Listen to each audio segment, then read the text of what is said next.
Welcome everyone to the 7th Polygence Symposium of Rising Scholars. This is the Humanities talk. This is session 15 of the symposium, and these will be about 8 to 10 minute long humanities talks. So I am so excited for everyone to get to hear our 3, perhaps 4 speakers today. And the symposium is really just to help celebrate and showcase the hard work of you all as our Polygence scholars who have been working on your projects over the past couple months. And we'll have 3 at least presentations today on a variety of topics, and a fellow member of the Polygence team, Daphne, will be scoring each of your presentations today to help us determine prizes for that will be announced after the event. For any of the attendees in the who are joining us today, we would encourage you to ask questions. You can ask questions in the Q&A. The chat itself is disabled, but please feel free to ask questions in the Q&A. We'll hold questions for the end, and then we'll go through and ask questions to each of the speakers. So today's speakers will be Angie Lee, Aryaman Bhatia, and Ryyan Siddiqi. And we will go ahead and Angie, if you're ready, we'll go ahead and get started with you. Okay, I'll share my screen. Perfect.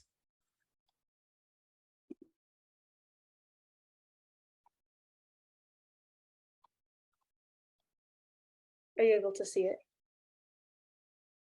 Yep, you're all set.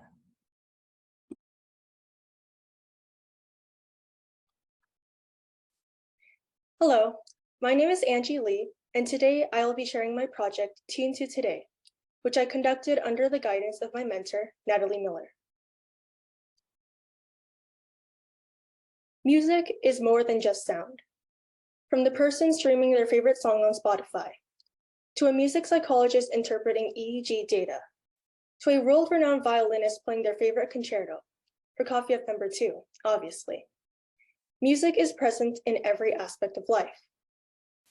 Everyone approaches music in their own unique way, but it can still act as a means for promoting social bonding across different communities. Most importantly, it is communication, fostering connections between the performer, the listener, and the mind. My project, Tune to Today, utilizes the vast Instagram platform to present academic research, fun facts, and discussions, encouraging viewers to think critically about their own experiences with music. Much of the research I interact with incorporates both empirical methodologies, such as those used in neuroscience and psychology disciplines, and more theoretical approaches, such as those used in music theory, music history, and philosophy. By drawing on both empirical and theoretical research, I highlight music's inherent interdisciplinarity. In this presentation, I will emphasize that understanding music as an interdisciplinary cultural object is essential for our further awareness of how and why we interact with music in our daily lives. Please scan the QR code or search the account Tune to Today on Instagram to explore my page.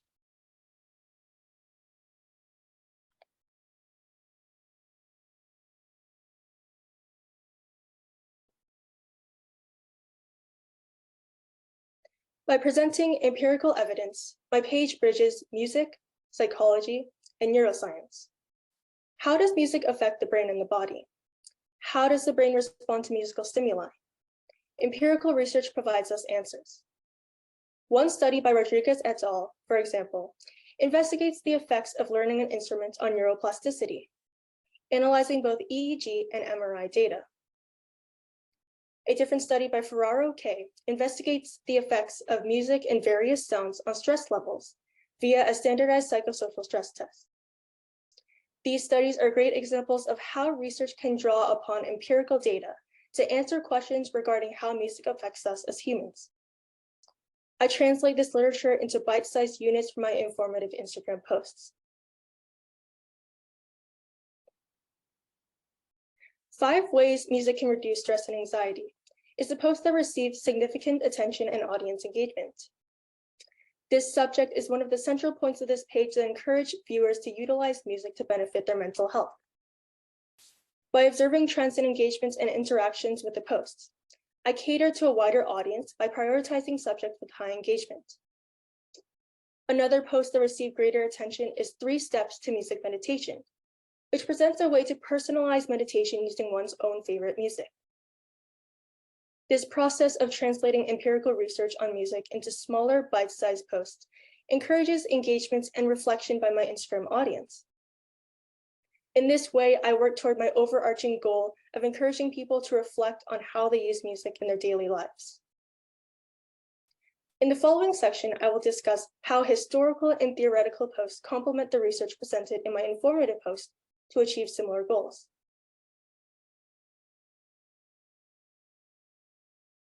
Through fun facts, open-ended questions, and quotes, my page provides a broader perspective of musicology, or the history, theory, and science of music, ethnomusicology, or the sociocultural aspects of music, and music theory, the compositional methods and concepts of music.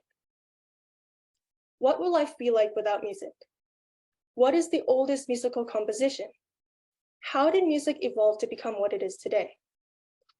In my Instagram page, I consulted and drew inspiration from research with historical origins to create compelling and introspective content for my followers. For example, to create historical posts, I referenced articles from the Washington Post on the world's longest concert and History.com on the world's oldest instrument. For quotes on music's relevance to the human condition, I referenced works by Harvard professor Tal Ben-Shahar on happiness and USC professor Richard Wolff on music meditation. An example that had high engagement is on the screen now. These posts prompt viewers to analyze the role of music across cultures, societies, and nations, in addition to their day-to-day lives. By studying academic research, I learned about the empirical and theoretical methodologies of music research and how to translate different approaches to music studies to a social media platform. Through the Instagram platform, I learned the facets of social media engagement, content creation, audience engagement, and creator communication. Ultimately, my goal does not lie in the followers, but rather my page's ability to promote reflection on behalf of my viewers. Since June, Tune to Today has engaged 127 accounts and reached nearly 1,000 accounts from 8 different countries, including France, India, Canada, and Australia.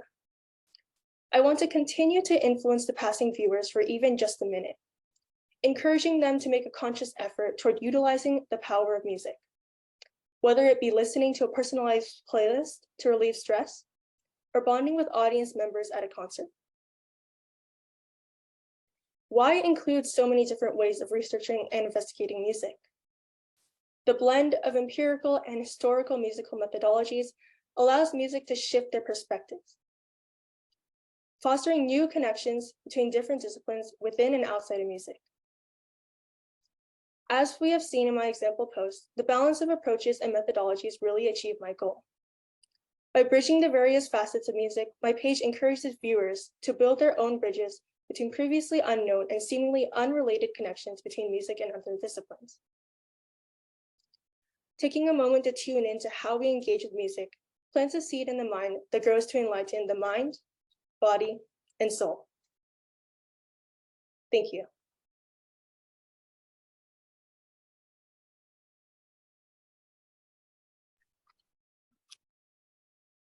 Thank you so much, Angie. I will go ahead and unpin your video. And as a reminder, we will take questions at the end. So if you have any questions for Angie, go ahead and you can put them into the Q&A and we will take them at the end of all of our presentations. And Ryyan Siddiqi, I'll have you go ahead and present next.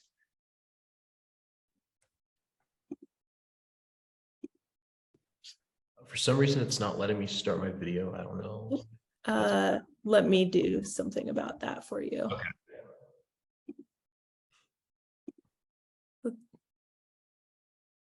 Did that? Awesome. Thanks. There we go. Okay.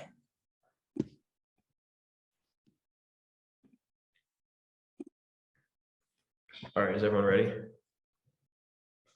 Yep. Ready when you are. Perfect.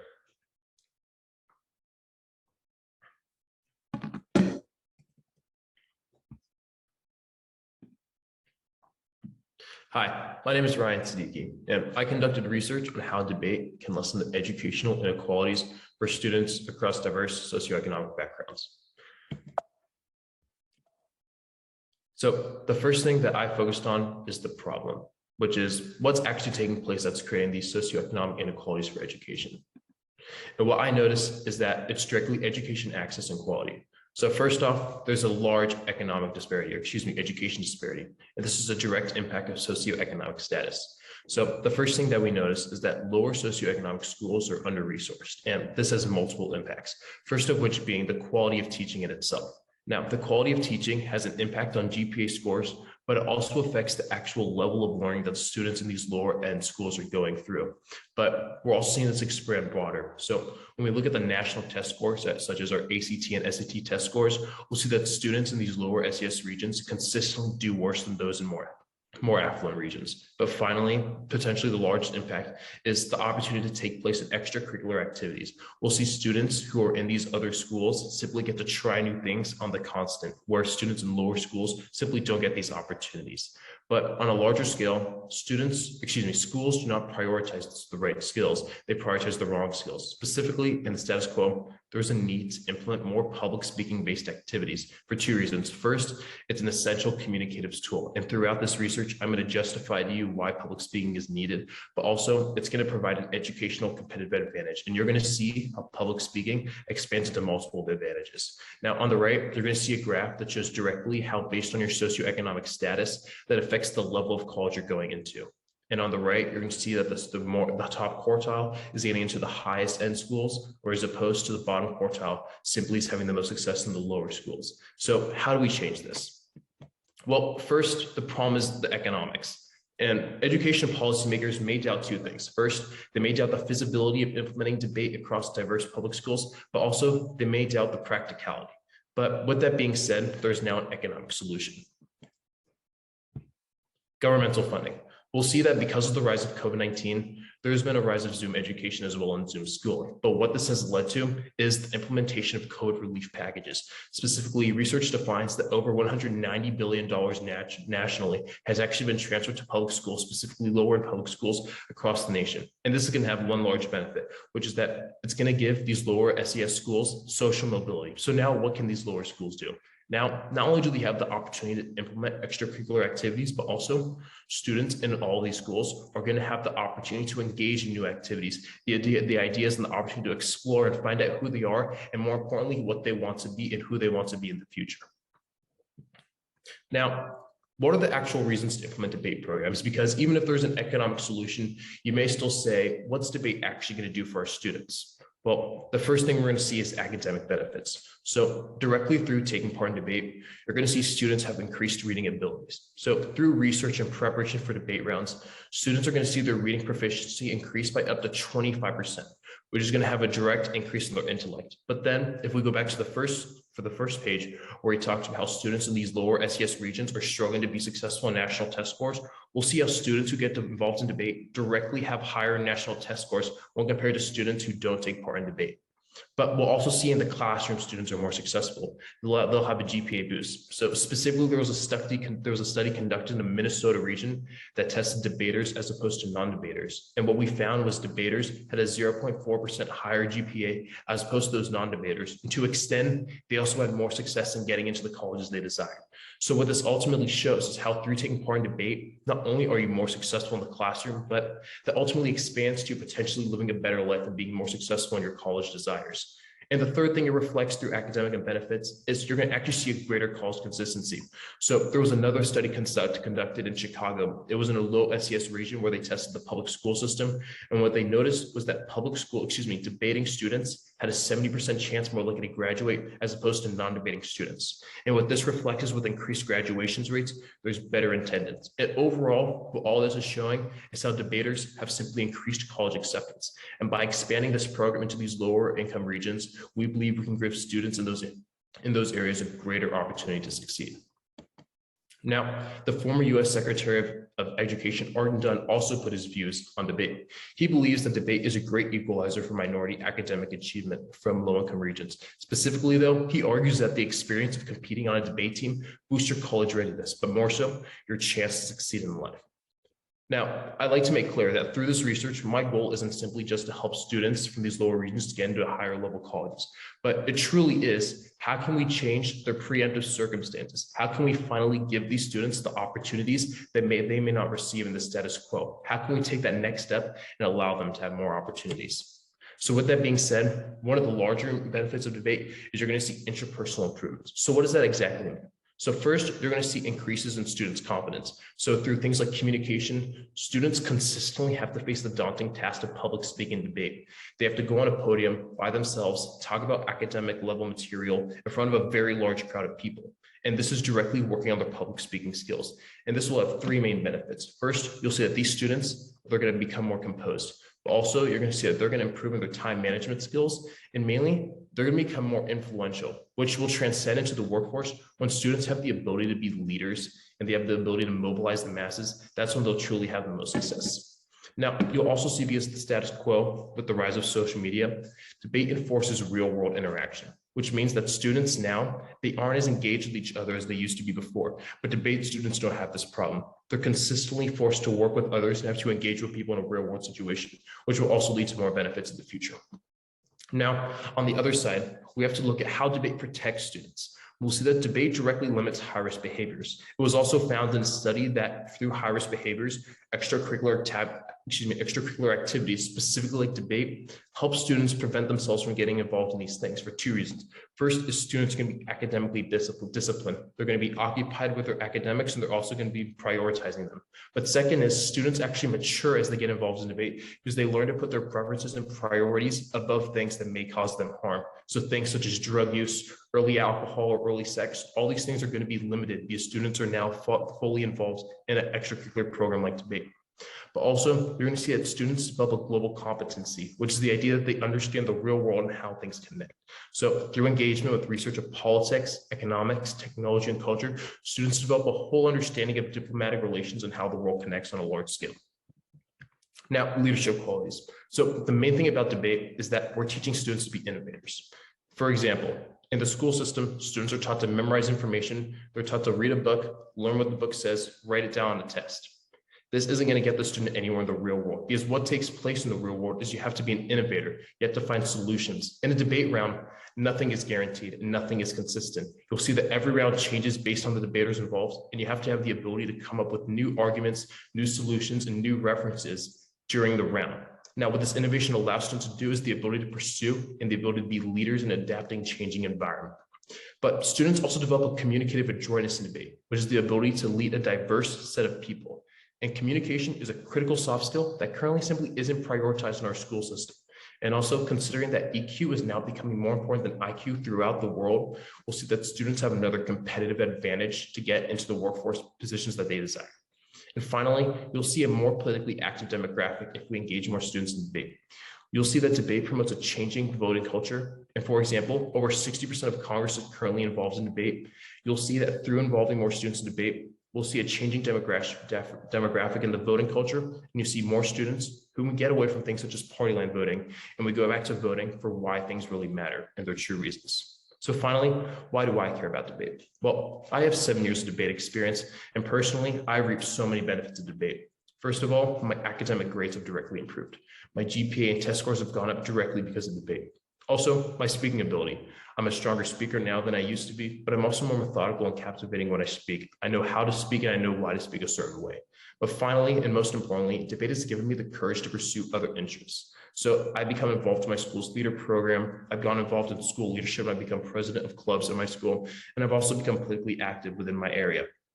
So ultimately, what debate has done for me is it's given me the confidence to be proud of who I am, and it's given me the courage to go and pursue other things and to not be afraid of what others may think of me, because I do trust myself.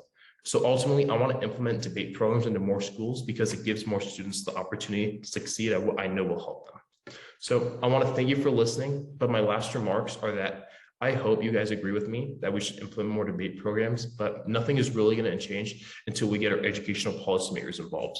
And the reason this matters is because the educational issues and inequalities that have now become systemic throughout the United States are not changing, and they're not going to change unless unless we do something about it today. So I encourage the implementation of a debate program because I trust that it will change the lives of students. And I hope you agree with me. Thank you. Thank you so much, Ryan. And just as a reminder, if anybody joined late, if you have any questions, you can put them into the Q&A and we will cover questions at the end of the 4 presentations. So next up, we'll do Aryaman. And I will go ahead and just make sure that you can start your video.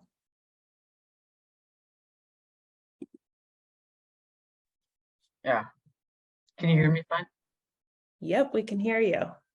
All right, just give me 1 second. Perfect.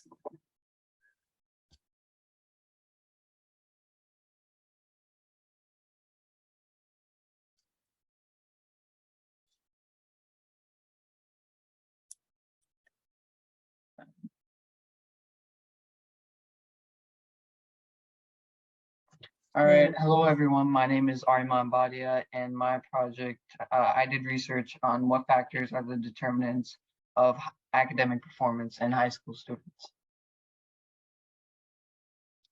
So the adolescent stage is a period in high schoolers' lives where they go through a great amount of change physically, mentally, and socially. Whether it's the new responsibilities they take on, the relationships they build, or the adversity they face, it guides them for what lies ahead. It's also a time where they receive exposure to the real world and new life stresses, and one of those stressors in an adolescent's life more than ever is academic performance. With colleges asking more out of students every year, the pressure increases for those in high school. Each year, the expectations rise with more challenges given by society. These demands enforce stress on an individual who strives to perform well. As such, it is crucial to take a closer look at into which factors surround students that affect them and their academic performance to understand the stress that they endure. The repercussions that come with this anxiety can put these students in a danger of a range of mental health issues. So my first factor was anxiety. Anxiety is a feeling of fear, dread, or uneasiness that occurs as a response to an event. It may lead towards a lack of concentration, low IQ score, and undesirable physiological reactions. Anxiety is relevant to the academic performance of high school students because of its ability to instill fear in a student who's scared to fail. If the adolescent becomes a victim to this, they choose to avoid any form of situation where criticism may be involved and are constantly requiring reassurance. The effects of academic anxiety can stretch towards mental health. Since academic anxiety increases, mental health decreases, and vice versa. A high level of academic anxiety interferes with concentration and memory, which are both critical for academic success. High schoolers with academic anxiety are often withdrawn and choose to have activities and not integrate in social activities with their friends or classmates. Our next factor is peer pressure. Peer pressure is the influence exerted by a peer group on its individual members to fit in with or conform to the group's norms and expectations. This influence can be positive or negative depending on which groups high schoolers are around and conform to. Peer pressure begins as soon as children start to pay attention to what other children think about them. Students' interactions with their peers can help enhance their capabilities and increase their academic performance in school because they tend to excel and exceed its capability and concentrate more on his or her studies and do well in academic tasks in school. The various attitudes exhibited by students depend on the type of peers they move around with And it was found that peer pressure is one of the main factors for underachievement among children as well. This study revealed that the students who are in the adolescent age group are affected by peers more than any other younger age groups. My next factor is parental pressure. Parental pressures are the beliefs and judgments that parents have for their kids. This influence is usually positive as it restricts their kids from doing regrettable things. However, too much involvement may lead to unnecessary voids in their relationship.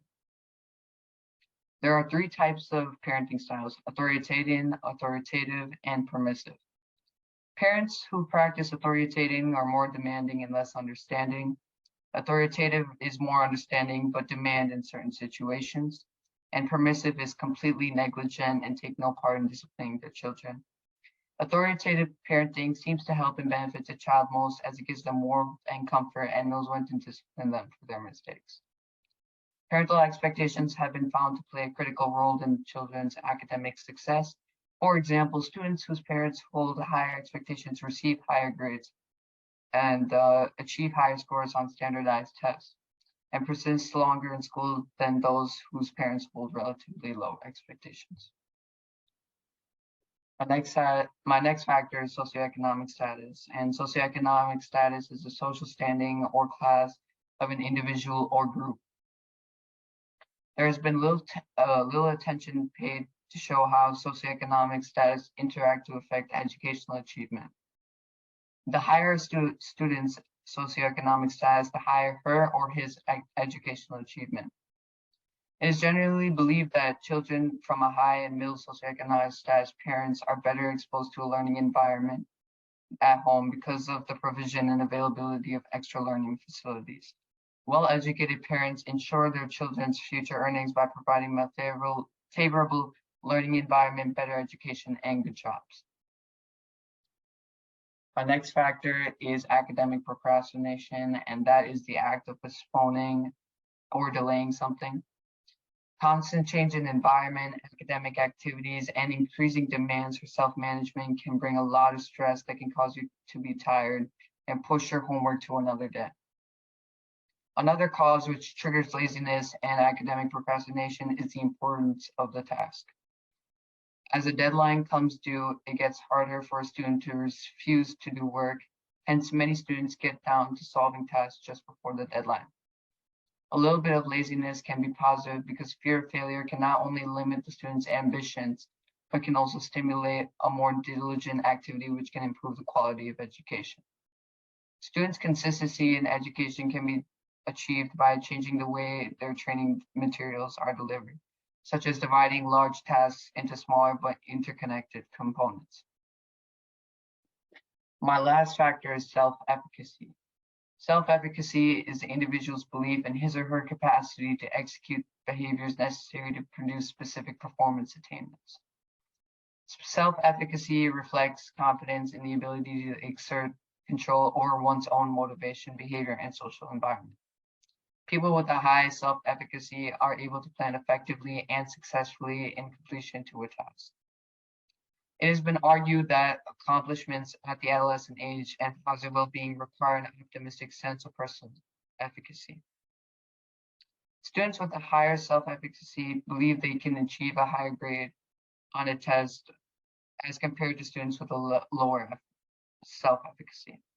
When people have a low self-efficacy, they also tend to blame either the situation or the person when things go wrong.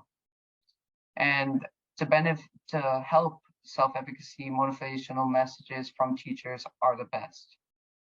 Teachers can politely point out the drawbacks of the student's work and be a guidance to build self-efficacy. So it is important to recognize these factors to understand what students today need to do in order to succeed and set limitations on things that distract them, such as their phones, but also look at the things that cannot be controlled, like constant pressure from social life and life at home. Thank you.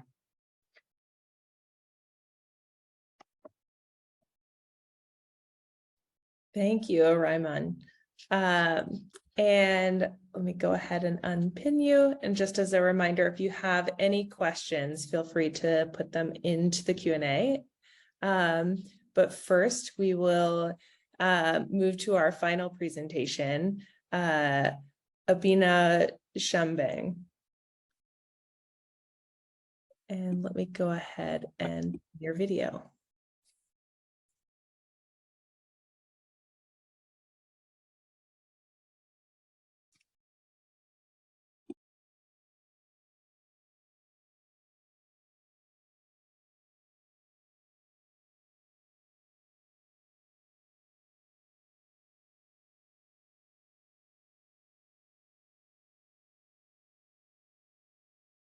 You're muted still.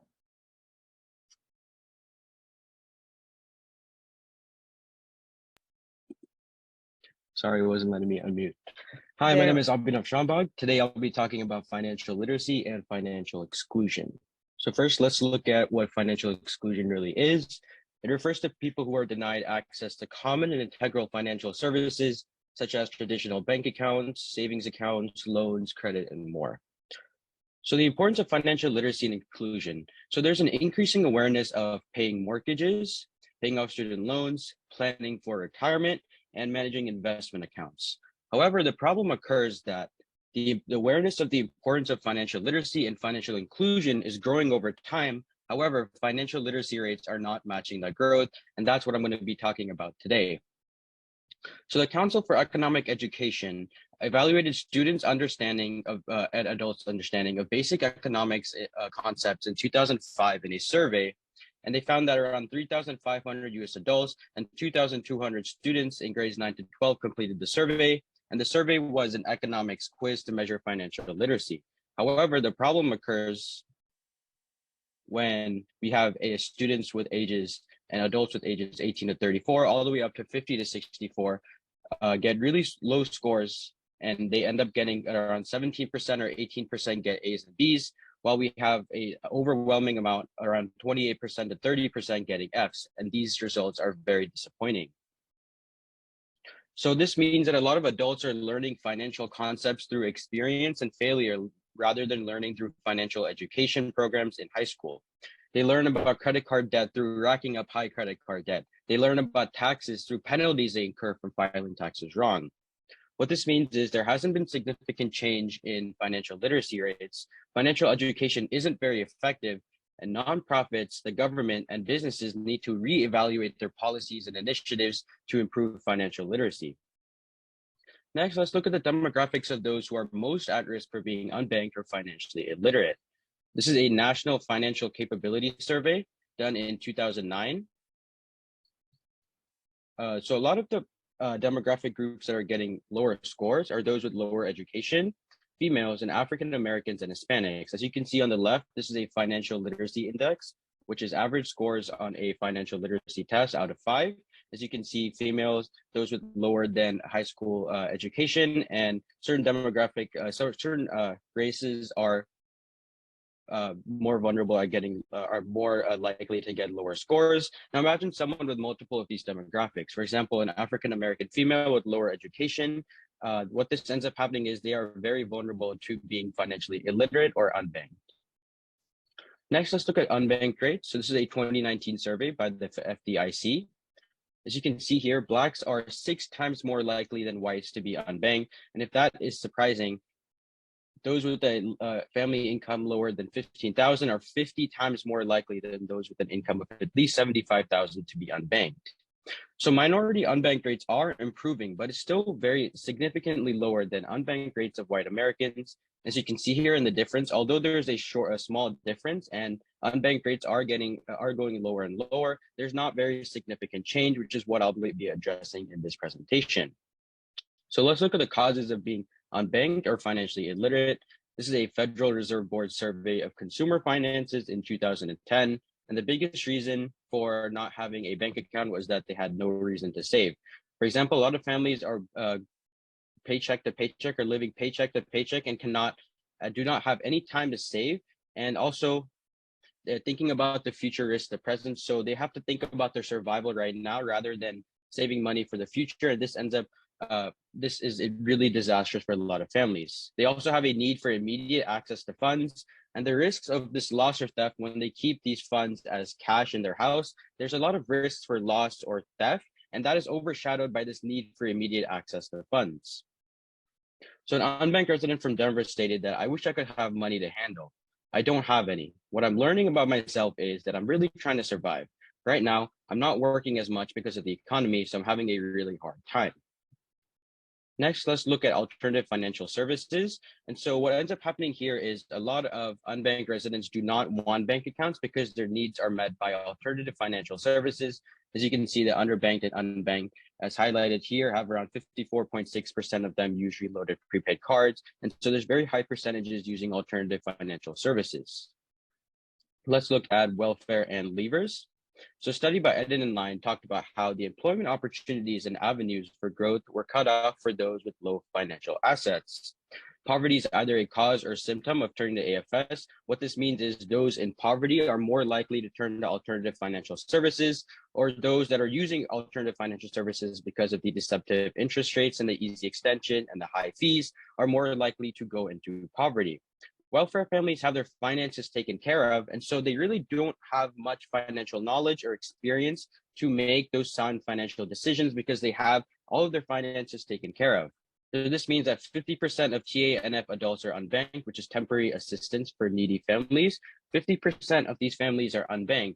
27% of leavers are unbanked. And as you can see here, as highlighted, a lot of them do not pay their balance off. Only 38.5% pay their balance off, which means that over 60% of them are not paying their balances off. But this is because, again, they have low financial knowledge and low financial experience.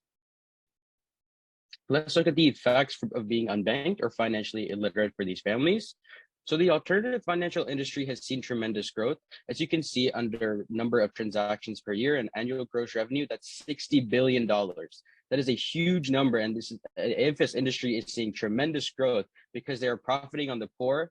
The annual revenue is really high and annual fees are gained just by exploiting unbanked Americans. As you can see, the monthly APR can be around 400 to 600%, which is a huge number. So the annual percentage rate, in addition to one-time emergency loans, result in multiple extensions and fees. For example, one unbanked resident talked about how they had a $375 loan, but they ended up having to pay $520 in fees. Let's look at some cost comparisons. So a lot of unbanked Americans believe that AFS are much cheaper than traditional bank accounts, but in reality, this is not true. Traditional bank accounts cost $7 a month. A credit union bank account would cost only $0, while a Walmart money card and Green Dot prepaid card would cost $12 and $20 respectively. Next, let's look at the solutions to improving financial inclusion and literacy. So in South Africa, they had conducted market research to improve the financial inclusion and literacy because there are very high unbanked rates in South Africa. Their market research, which is basically them going into South Africa and asking unbanked residents exactly what they wanted to see from a bank account and from a solution. And so they prioritize convenience, user friendliness, faster speed of transaction, and a high degree of safety and security. And so the plan to improve financial inclusion and literacy in South Africa was based on these needs that a lot of unbanked residents had talked about. So hundreds of electronic branches were opened at the same time. There was high level of personal assistance and 11 languages spoken throughout the kiosk. Again, this comes under user friendliness. There was facial imaging and biometric data stored in databases, and this is for the high degree of safety and security. And there were over 75,000 new accounts opened every month, and this was very successful because of the market research they conducted. So let's look at exactly what caused this certain solution to be successful. First, they had a lot of mass marketing so they could reach a lot more unbanked consumers in South Africa. They made sure to take in the needs of the people, and this is extremely important when implementing a new solution. They had excellent planning. They had over hundreds of electronic branches open at the exact same time. It was profitable for the banks that were involved in this. And there was also a lot of good funding coming in. And so they had enough funds to open these hundreds of electronic branches and really fund the staff that were implementing the solution. Next, let's look at TANF and welfare that I talked about. There is no assistance for transitioning from welfare to the workforce. And this is disastrous because, again, as I stated before, these TANF families do not have any financial knowledge or experience, and so they make a lot of bad financial decisions, and so they either go back into poverty, and they're also not accepted back into welfare once they are transitioned into the workforce. The solutions are contracts with community-based organizations to provide financial education and counseling support for these unbanked residents, second chance loan programs, which is to improve their credit score and get them out of debt to lead them on the right track. The Ways to Work Detroit Loan Project, where banks and community organizations provided loans for automobiles for African-American women to get to work, and this was very successful. And they're also creating individual development accounts so that these unbanked residents do have that money going forward for their retirement and for savings in the future. Next, I'm going to be talking about the Financial Fitness for Life, or the FFL curriculum, to improve financial literacy. So there's a lot of mixed data on the effectiveness of financial literacy courses. We had a few research papers and a few researchers talking about how financial literacy courses in high school were not that effective, while some were saying that financial literacy courses in high school were effective. And so I really want to make sure that I talk about why those who said that financial literacy courses were ineffective, why those experiments were not conducted correctly. So there were insufficient controls, the data wasn't diverse, and the curriculums were different. But what this study did right is that they controlled for demographic data. They used exactly one set curriculum called the FFL curriculum. The test reliability was about 0.86, which is a very high degree of consistency, and all teachers were all taught in the same curriculum, the FFL curriculum, through workshops. The results: high school students receiving FFL instruction with FFL trained teachers receive higher test scores than those in the control group. So what does this tell us? What are the implications of this? Financial literacy education can be effective if it is administered correctly. These positive results affect every single demographic group. It's not just one single demographic group, but spanning every single demographic group, which means these results can help all of America. And other studies following similar planning corroborate these results. Thanks for listening. Just a last remark. I'm currently conducting financial literacy workshops for the unbanked. And currently, this has been really helpful because I am following the FFL curriculum, and I've seen that it's created a lot of good impact in my community. Thank you so much, Abhinav. So again, as a reminder, if anyone has questions, please feel free to add them into the Q&A, and then I'll ask all of our presenters to go ahead and put their videos back on, and we will go through some questions for you all. But incredible work. I love the diversity of topics that we covered, and the incredible amount of passion that you all put into your work. So the first question I have for all of you is sort of understanding the background of what brought you to these particular areas of study for yourselves. And then I'll have some other questions for you each as we go through. But Angie, what led you to study music and its impacts? So I've been a classical musician from a very young age. So I currently play the piano and violin. I really enjoy performance, and I'm very interested in the connection between the listener and the performer.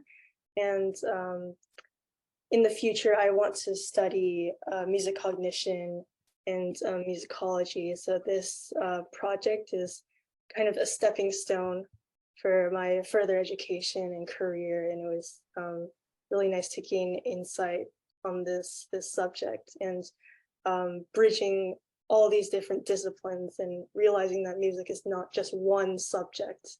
It encompasses so many other disciplines. Great. And a question from the audience: how has this project changed the way that you listen to music? So I say this project has helped me recognize the widespread application of music across different communities and nations. And as a classical musician myself, I've gained a new perspective on my own role as a listener, a performer, a scholar of music. And when I listen to music now, I consider how it can be applied to diverse groups of people who share a common interest in music. And I question, how can this foster new connections and unify people? How can this help the individual utilize music? And this spark of acknowledgement among listeners, this understanding the how and why of music cognition, I envision this realization within each individual listener becoming something truly global. Incredible. All right. Any other questions for Angie from the audience? All right. Ryyan, same first question to you. I know you mentioned your background in debate, but what made you want to study its potential impact on students' school performance and more broadly on kind of how to level the playing field? Right, that's a great question. So I've just recently been really fascinated by the issue of socioeconomic status impact on education and the role it plays in terms of unequal access and stuff. And then I kind of involved my debate background into that because I looked at myself and I saw the impact debate had on me on an individual level. So I was just curious and I wanted to look at the research and see, is it possible for this impact to take place for students that come from different backgrounds, come from different regions? And what I did found is that it actually does, and it's possible.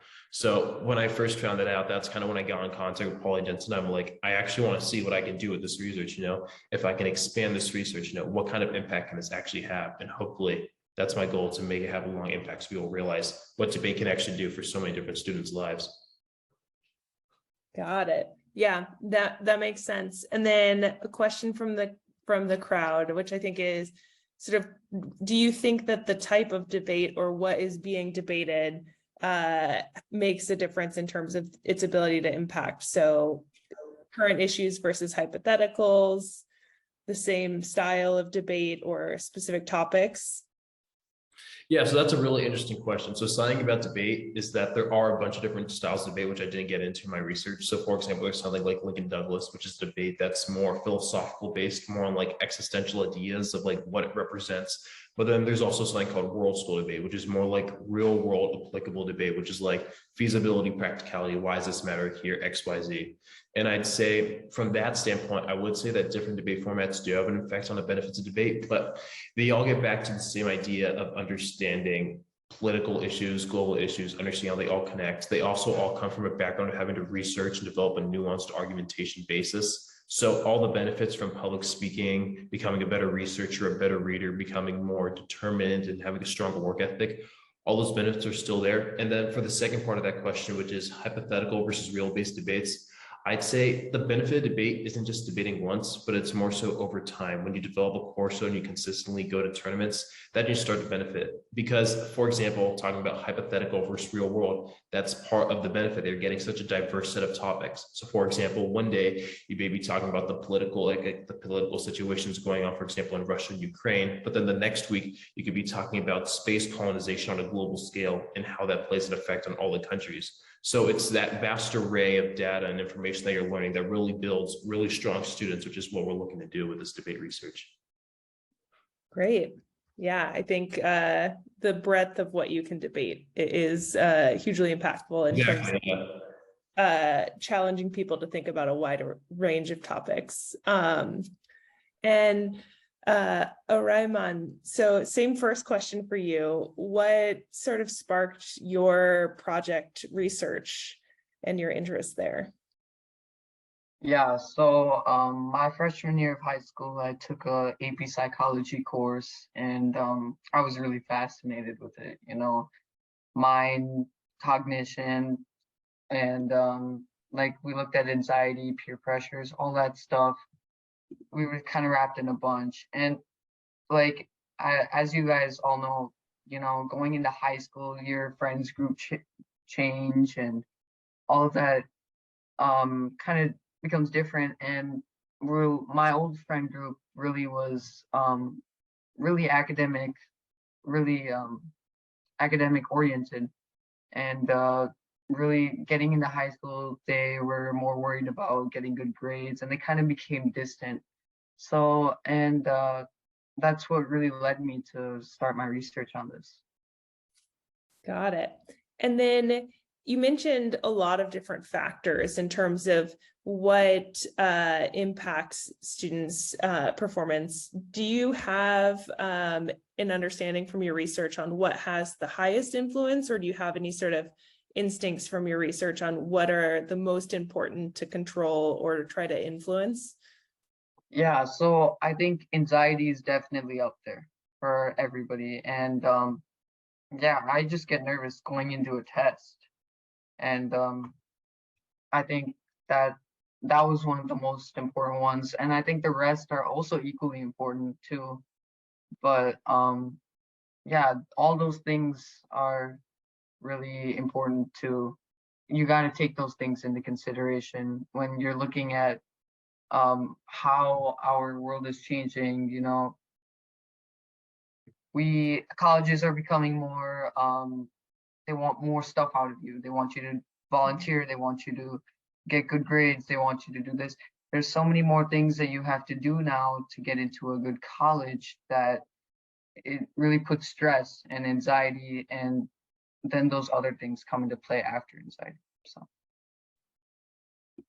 Got it. That makes sense.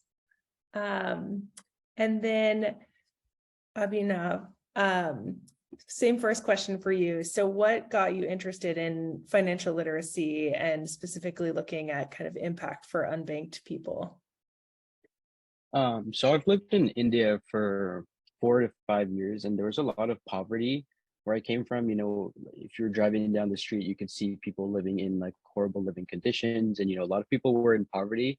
And so from then, I've kind of had this idea of helping alleviate poverty. And then when I came to the US like 5 to 6 years ago, I started joining clubs like DECA, which is a business club at my high school. I've taken business courses, I've done business internships, and I've participated in economic programs and things like that. And so I realized that economics and business is my way into alleviating poverty. And then I realized that financial literacy and being unbanked is a huge cause of poverty. And so I realized that, improving financial literacy, improving financial inclusion could really alleviate poverty for a lot of people in the US. And so that's why I decided to do this research project.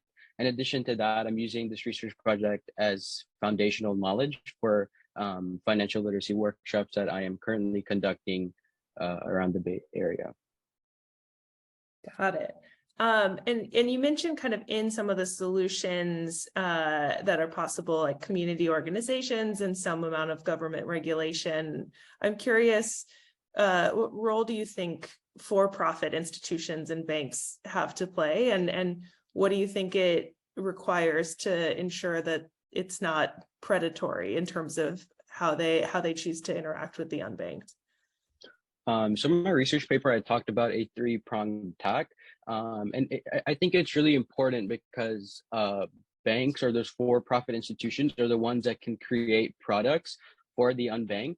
And what's important is that these institutions are incentivized by their profit, by the ability for them to go out into these mass markets of unbanked people and gain more customers. And in that case, they end up getting more revenue and more profit. And so they are incentivized by that. And then we have governments coming in because they have the power to regulate these AFS industries and really regulate their growth and make sure that there are consumer protection laws. And then in addition to these nonprofit organizations that have the trust of these unbanked people and those who are financially illiterate, these community organizations are really building that trust. They have that connection with the unbanked and financially illiterate. And so it's the way for these solutions to be implemented is for all three of these entities to really work together, because even if one isn't working well with the others, then the whole solution can come apart. And so it's important for this three-pronged attack for them to work together in order to increase financial inclusion and literacy. That makes perfect sense. Kind of three sides to a triangle holding each other in balance. Wonderful. Well, that takes us to time. I just want to say a huge thank you again to our four presenters for your incredible research and presentations today. I hope you're really proud of what you presented here today, because I am blown away by the quality of what you all have accomplished. And otherwise, that concludes this humanities talk. And I would encourage you all to stick around for the remaining, I think, 2 sessions. But again, a huge thank you and congratulations to our presenters.